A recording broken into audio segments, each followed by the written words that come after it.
Tapping in. Are we live?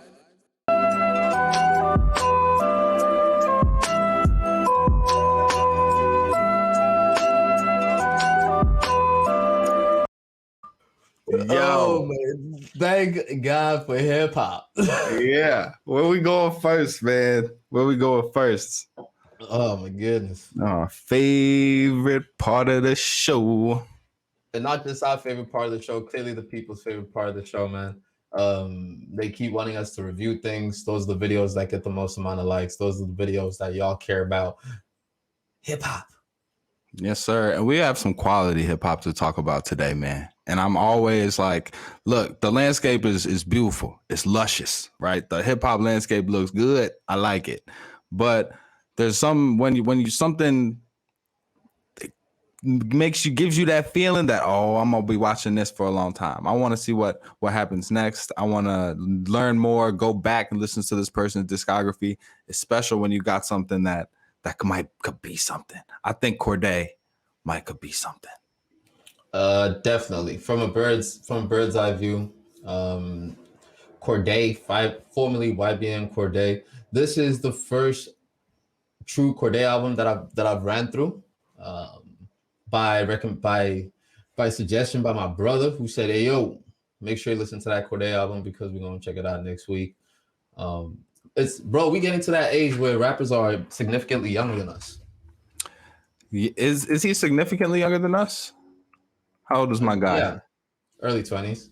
Early 20s. Man, shout out to him, man. He's it's always corny when people older than you tell you got an old soul, or you know what I mean, but he's definitely, it is a compliment. It is a compliment. And he's reaching for maturity, and he's grasping it in a lot of ways, right? In some ways, maybe it's because I feel older than him. I'm hearing that and I'm appreciating it. But in a lot of ways, man, like intellectually, this kid is no joke. He's trying to get at some big ideas in his music, and I'm always appreciative of that.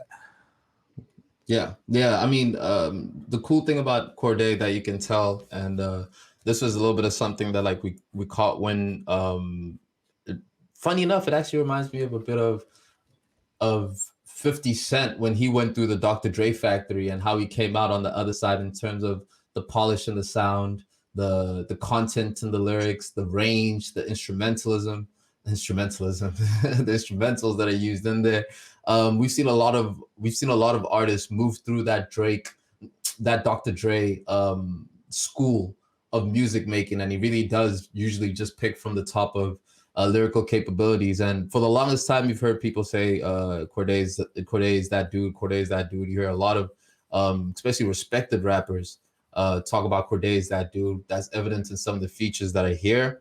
I will say that this impressed me. It impressed me more. It was a very impressive piece of art. Let me put it that way. It was an impressive piece of art from the quality and how the sound is, from the execution to the ideas, from the cohesive sound of it. I think if you look at young rappers in the game right now, the content they're reaching for, the message that they're trying to put behind it, and the ability to execute it, it would be very difficult to find somebody, if you're comparing arts between each other, that can match up to this, I think.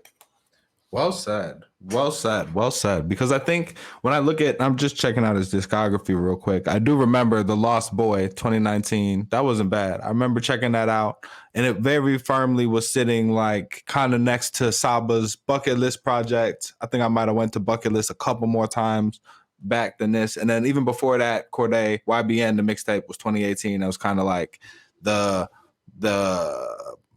when he was really bubbling, like the pop debut, right? He was already making music, but that was kind of like when the name got out there. And man, so like you said, it's always appreciated when an artist is intentional about trying to make art with their work, right? A lot of times, some music that I really, really like, it's clear that the artist isn't really trying to make art. They're just they're having fun in the studio, or they're just expressing themselves, or they're telling a story, or they're reaching for a hit. And sometimes they have the formula, sometimes they don't. But it's different when an artist goes in the studio to make something meaningful. and this is definitely that, man. Where do we put? I love what you said about like you can put him up next to a lot of different people because it like, and we also spoke about him being a bit younger than us, right? So where's this lane where do you see him as competing with the JIDs, the reasons, that category, that group? I think you would have to put him into that conversation. I think putting him in any other conversation would be a little bit misplaced in terms of especially if you look at the influences behind the music, right? Interesting comparison you made of Cordae is J. Cole. You could feel the Cole influence in there a little bit. And so if you look at the school of a lot of the rappers right now who are actually coming from under Cole's tutelage, and it's a lot of people's favorite rappers actually, if they're not truly looking, especially the ones that are truly doing the rapping. Cole is daddy, So if you're looking at that school of people, you definitely have to put Cordae into that conversation. I'd say this has to have woken Reason up. It has to have woken Boogie up. Has to have woken Vince Staples up. I think they can look at this as a formidable entry into someone who can easily take over this thing, man. It's like watching it's like if I had to compare him, he's Ja Morant. That's who he is. He's Ja Morant. I like it. And I like how you brought in, the other pieces of kind of that hip hop class, right? That this kind of era that we're currently in, this, and we're seeing who's going to be the next Kendricks and J. Cole's and Drake's. And as you put them amongst those people, do you get the sense from Cordae that there's a little bit more of a family friendly vibe? Do you get that from Cordae? It is a bit clean. But like clean makes money, man. That's the Will Smith model. Big facts. I can see him following down that hole. Big facts. And I think that there's a space, there's a gap. I think, I hope I'm not stepping on any toes if I'm saying that Chance the Rapper kind of left a gap as the family favorite because the music still got a Big Day. I think he kind of lost people with that one, right? Am I crazy if I'm saying that might be an opening that Cordae might be able to slide into? And bringing chances is a bit difficult. I was just listening to Acid Rap again. Acid Rap was everywhere when Acid Rap came out, man. When Acid Rap dropped and we're in Chicago, and I remember you brought it back. You brought it the summer of 2014, 2013. You brought it in the summer of 2013, dude. It banged from everywhere. You could not hear that song. And from top to bottom, it was unanimously a favorite, right? So Chance came in with a whole different type of entry into the game, from the 10-Day Theory, the mixtape, to bubbling into the city, then dropping Acid Rap, which just shook that summer. I don't think we've seen a particular moment like that and 10-Day Theory and then Acid Rap, you can't really say was a family-friendly album. It's an album you can play in front of family, but is College Dropout a family favorite album? I would say College Dropout is decidedly not a family favorite album. But I would say that Acid Rap actually, yeah, it's maybe it's not family friendly in that sense, but I feel like, and you know what? Nah, you're absolutely right. Acid Rap isn't family friendly. And it was, I really liked that project. And I felt like after that, he took a more family friendly approach. Right.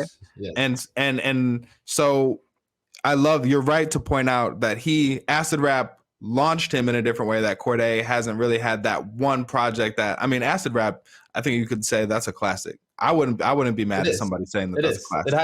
It has to be.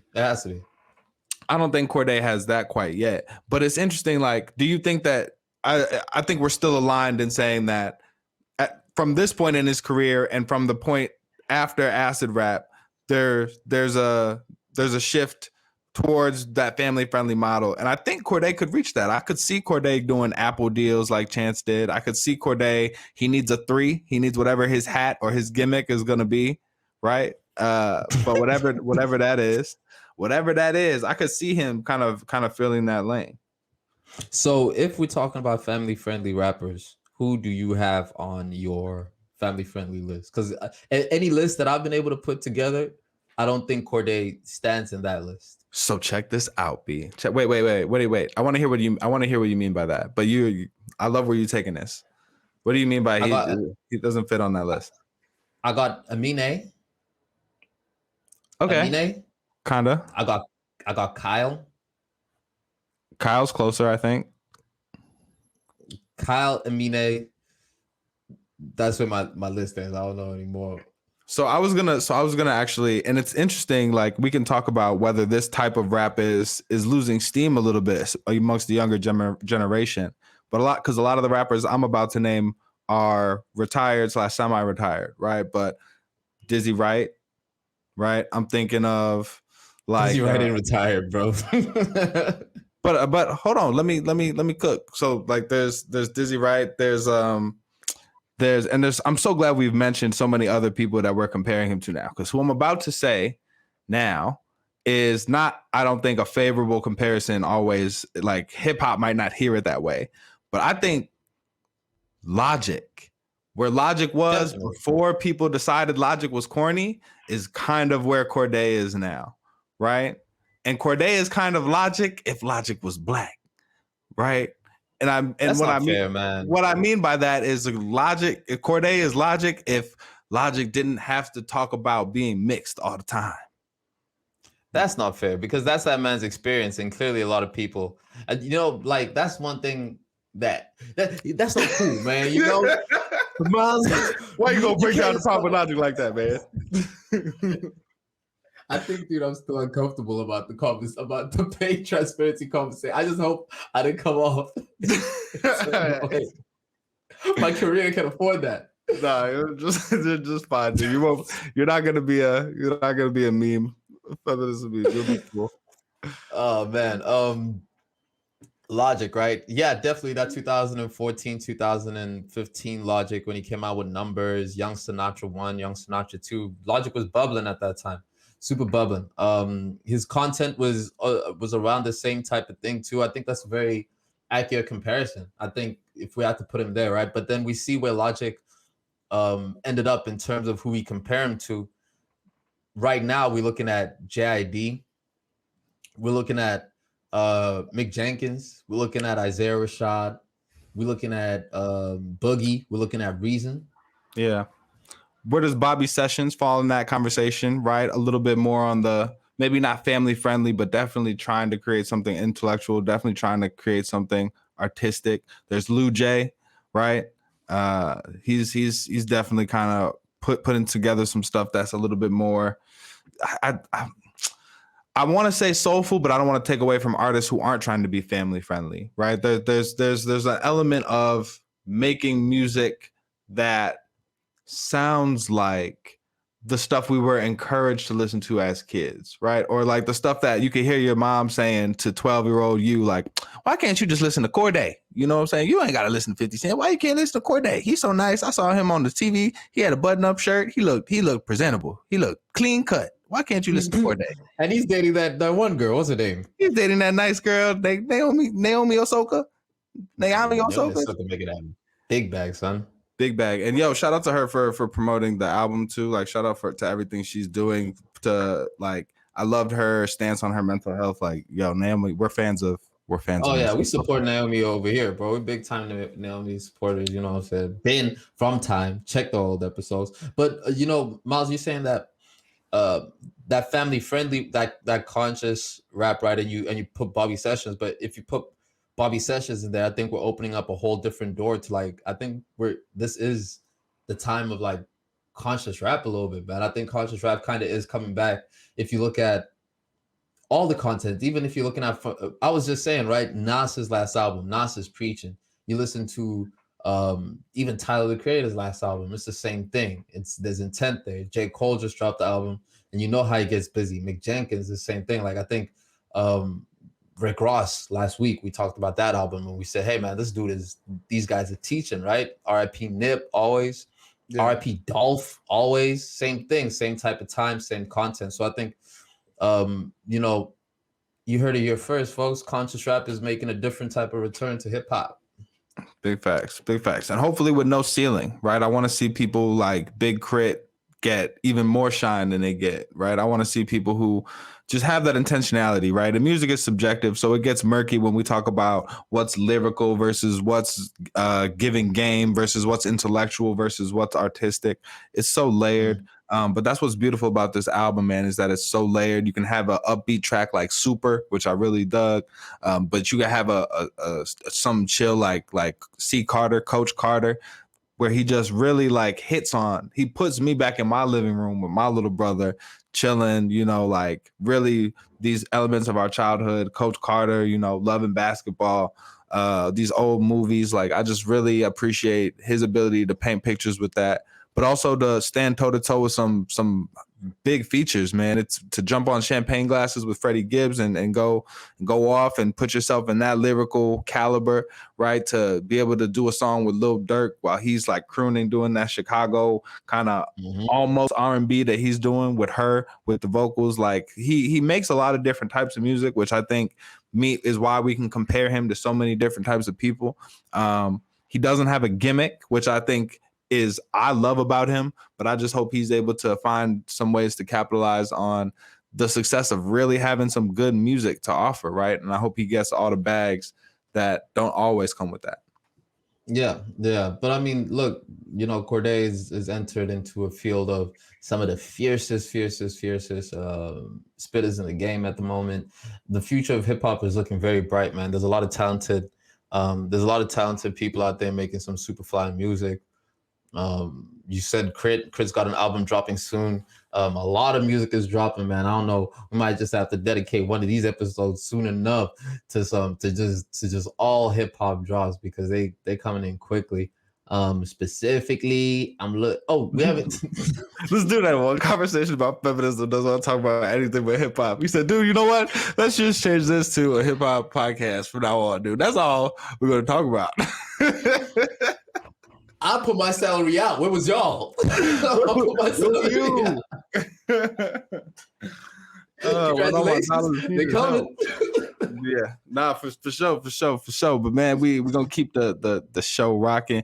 We got more hip hop for your head top. Mac Review, Homie, man. Review. We didn't give this an official review yet. Yeah. Review. You're right. Yeah, you right with it. 4 out of 5 mics, man, for the Cordae joint. Yeah. Gave him some of the highlights. Forgot to give him the scope, the true scope, for sure. 4 out of 5. 4 out of 5.